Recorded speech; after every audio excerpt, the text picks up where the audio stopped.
হ্যাঁ, নমস্কার। আমি অমৃত বার্তা থেকে শ্রী রমেন কোলে বলছি। অমৃত বার্তার সকল সাবস্ক্রাইবার ও সত্যি মণ্ডলীকে জানাই আমার আন্তরিক শুভেচ্ছা ও ভালোবাসা। আজকে অমৃত বার্তাতে উপস্থিত রয়েছেন শ্রদ্ধেয় ডাক্তার সুখেন্দু পানি মহাদয়। বরাবরের মতো আজও আমরা প্রশ্নে নিয়ে এসেছি তার উত্তর খোঁজার জন্য। আমরা ছোটবেলা থেকে বিভিন্ন মূর্তি পুজো করে এসেছি এবং কখনো সময়ে সময়ে ব্যক্তি পুজোও করে এসেছি। প্রথমে এই দুটোতেই পুজো কথাটা কমন, তাই পুজো বলতে কি বোঝায়, প্রকৃত পূজার অর্থ কি, মূর্তি পুজোর সার্থকতা কোথায় আর ব্যক্তি পুজোর সার্থকতা কোথায়, আর কোন ব্যক্তিকে পুজো করা উচিত। শেষ প্রশ্ন হলো সঠিক পথ কোনটি, মূর্তি পুজো না ব্যক্তি পুজো। এই নিয়ে কিছু আলোচনা করেন, এই প্রশ্নের ধাবা আপনার থেকে জানতে চাই। জয়গুরু রমেনদা, সকলকে আমার আন্তরিক শুভেচ্ছা জানাচ্ছি। রমেনদা খুব সুন্দর প্রশ্ন রেখেছেন। এ প্রশ্ন অনেকেই আমাকে করেছেন এবং আমি সাধ্যমতো আমার উত্তর দেওয়ার চেষ্টা করেছি। আজকেও এই প্ল্যাটফর্মে এই বিষয়বস্তুর উপরে খুব সংক্ষেপে কিছু আলোচনা করছি, নাহলে ভিডিওটা বড় হয়ে গেলে আপনাদের ভালো নাও লাগতে পারে। সেজন্য যতটা সম্ভব সংক্ষেপে আমি এই বিষয়ের উপর আলোচনা করার চেষ্টা করছি। সর্বপ্রথম হলো পূজা শব্দটি। পূজা শব্দটির অর্থ কি? পূজা শব্দের অর্থ হলো সম্মান, সমাদর, সম্বর্ধনা। আমি যারই পূজা করি না কেন তাকে সম্মান দিতে হবে, তাকে সমাদর করতে হবে এবং সম্বর্ধিত করতে হবে। সম্মান সমাদর তো আমরা বুঝতে পারছি। সম্মান মানে তাকে আরাধ্য বলে গ্রহণ করে নেওয়া, এটাই হচ্ছে তাকে সম্মান করা। সমাদর মানে কি? সমাদর মানে অনেক পদ্ধতি আছে আমাদের, যেমন ধূপ জ্বালা, তারপরে আপনার নৈবেদ্য প্রদান করা ইত্যাদি, এবং মন্ত্র পাঠ করা, এই সকলগুলি। তো এই তো গেল একটা ব্যাপার। তবে সম্বর্ধনা কি? তো সম্বর্ধনা মানে হচ্ছে তার যে গুণাবলী, যার মধ্য দিয়ে তিনি আমাদের কাছে সম্মানিত হয়ে উঠেছেন, সেগুলো নিজের চরিত্রে প্রতিফলিত বা বাস্তবায়িত করা, তার মাধ্যমেই তাকে সম্বর্ধিত করা হয়।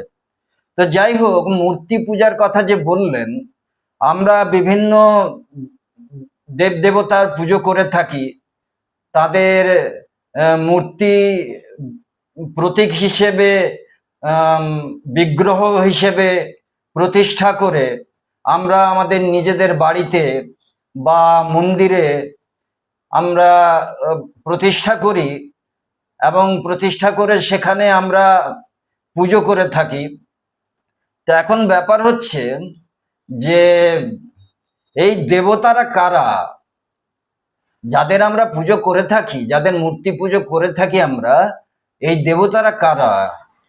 আপনারা পুরাণ খুলে দেখবেন, এই দেব দেবতাদের যে আখ্যান আছে সেখানে এই দেব দেবতার কিন্তু মানবায়নকেই বেশি করে দেখানো হয়েছে।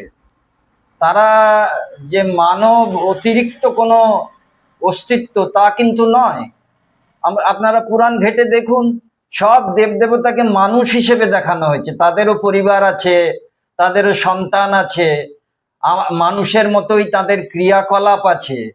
তো এর থেকে প্রমাণিত হয়, এবং শ্রী ঠাকুর অনুকূল চন্দ্র বলেছেন যে এক সময় আমাদের প্রাচীন ভারতবর্ষে মানুষের মধ্যেই দেবত্ব প্রতিষ্ঠিত হতো, মানুষই দেবতায় রূপান্তরিত হতো। দেবতা কথাটা দীপ ধাতু থেকে এসেছে, দেবতা শব্দটি, তার মানে হচ্ছে দীপ্তিমান পুরুষ। তো যিনি নিজের চরিত্রের দীপ্তিতে সকলের কাছে সহজভাবে সম্মানিত হয়ে ওঠেন, তারাই দেবতা। যেমন শিবের কথা আমরা জানি, শিব ঠাকুর, তার স্ত্রী ছিল, তার পুত্র ছিল, তিনি খুব ভালো নাচতে পারতেন, তিনি ভেষজ সম্বন্ধে অনেক জ্ঞান রাখতেন, ইত্যাদি ইত্যাদি, তার অনেক গুণাবলী আমরা শুনি। মা লক্ষ্মী কে আমরা অর্থপ্রাচুর্যের দেবতা বলে মনে করি, মা সরস্বতীকে আমরা বিদ্যার অধিষ্ঠাত্রী দেবী বলে মনে করি। তো এইগুলো হচ্ছে তত্ত্ব। এই যে বিভিন্ন গুণাবলী, এই গুণাবলীগুলো মানবিক যে গুণাবলী, এইগুলো হচ্ছে তত্ত্ব। আর এই তত্ত্ব যে মানুষের মধ্যে দিব্য রূপ ধারণ করে মানুষকে দেবতায় রূপান্তরিত করতে পেরেছিল, তারাই দেবতা বলে আখ্যায়িত হয়েছিল আমাদের এই ভারতবর্ষে। তো ভারতবর্ষে যত মানুষ ছিল অধিকাংশই দেবতায় রূপান্তরিত হতো প্রাচীনকালে, এখন তা দেখতে পাওয়া যায় না।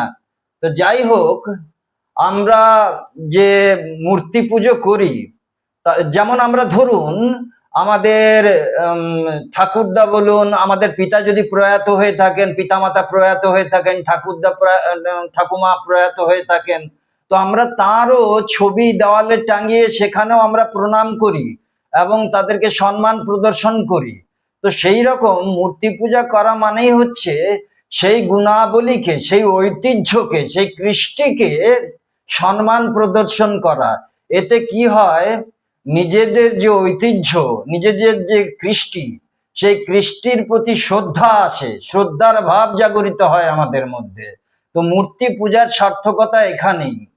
কিন্তু এখানে একটা অভাব আমরা ফিল করি যে মূর্তি তো কথা বলে না, মূর্তি তো দিক নির্দেশনা দিতে পারে না, আমাদের জীবনের পথ কিরকম হওয়া উচিত, আমাদের আচারচর্যা, আমাদের জীবনশৈলী কিরকম হওয়া উচিত।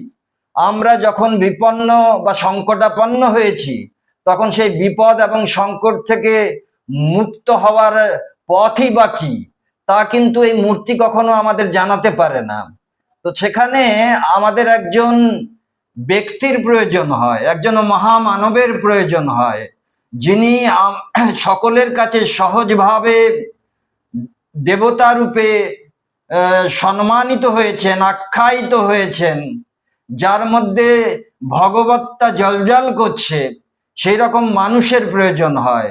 তখন সেই রকম মানুষের আমরা খোঁজ করি, যাকে আমরা গুরু বলে থাকি।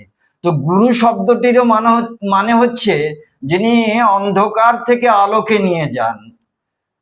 তো দেখা গিয়েছে যে অবতার পরম্পরায় শ্রীরামচন্দ্র শ্রীকৃষ্ণ এইভাবে ধারাবাহিকভাবে পৃথিবীর বুকে মহামানব ধর্মের গ্লানি মোচনের জন্য বিভিন্ন সময়ে পৃথিবীতে অবতীর্ণ হয়েছেন এবং তারা মানুষকে সঠিক পথ দেখিয়েছেন, মানুষকে বিপদ থেকে মুক্ত করেছেন এবং তাদের সংকটের কারণ কি এগুলো ধরিয়ে দিয়েছেন এবং সঠিক পথ ধরিয়ে দিয়েছেন। এই জন্য তাদেরকে আমরা গুরু রূপে বরণ করে নিয়েছি। আমাদের গুরু বন্দনা আছে, যে গুরু বন্দনার প্রথম পংক্তিটা কি? গুরু ব্রহ্মা গুরুর বিষ্ণু গুরুদেব মহেশ্বর গুরুরেব পরব্রহ্ম তস্मै শ্রী গুরুবে নমঃ। এই যে কথা আছে, এখানে বলা হচ্ছে গুরুই ব্রহ্মা, গুরুই বিষ্ণু এবং গুরুদেবই মহেশ্বর। তো যিনি গুরু তিনি ব্রহ্মজ্ঞ পুরুষ।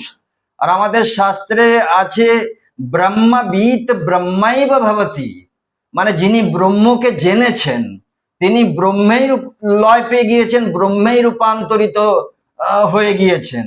কাজেই ওইরকম ব্রহ্মবিৎ গুরুর আশ্রয় যদি আমরা পাই, তাহলে জীবনের সঠিক পথের দিশা খুঁজে পাই আমরা। সেই জন্যে আমাদের কাছে ব্যক্তি পূজাটাই কিন্তু মুখ্য হয়ে ওঠা উচিত, কারণ ব্যক্তির সান্নিধ্যে গিয়ে আমরা আমাদের অস্তিত্ব পরিপালনী দিক নির্দেশনা পাই এবং তার কাছে আমরা কাঁদতে পারি, আমাদের যন্ত্রণা প্রকাশ করতে পারি। আমরা মন্দিরে গিয়ে মূর্তির কাছে যতই যন্ত্রণা প্রকাশ করি, যতই কাঁদি না কেন, সে মূর্তির কাছ থেকে কিন্তু আমরা কোনো রিপ্লাই পাই না এবং আমাদেরকে তখন ফিরে আসতে হয় খালি হাতে।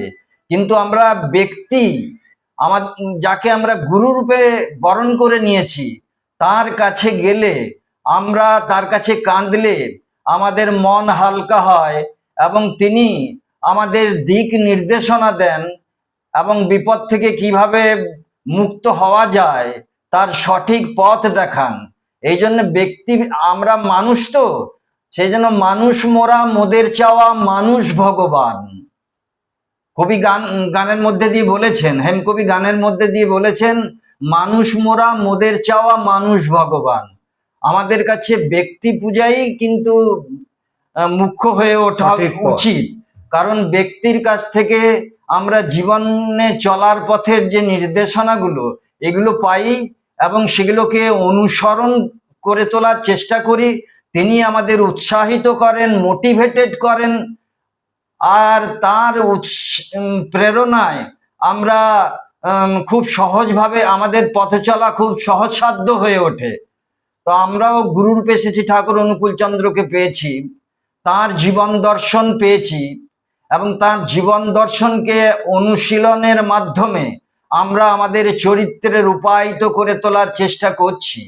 আমাদের সান্নিধ্যে যারা আসে তারা বুঝতে পারে যে না, এই মানুষটি একটু আলাদা প্রকৃতির মানুষ, এবং আমরা সেইভাবে চলার চেষ্টা করি, মানুষকে সেবা দেওয়ার চেষ্টা করি, মানুষের দুঃখ যন্ত্রণা বোঝার চেষ্টা করি, এবং সাধ্যমতো তাদেরকে সাহায্য সহযোগিতা করার চেষ্টা করি। এই অনুপ্রেরণা কিন্তু সেই ব্যক্তি অনুকূল চন্দ্রর কাছ থেকে আমরা পেয়েছি, এবং যাকে আমরা আমাদের জীবনের আরাধ্য বলে স্বীকার করে নিয়েছি, সেই শ্রী ঠাকুর অনুকূল চন্দ্র।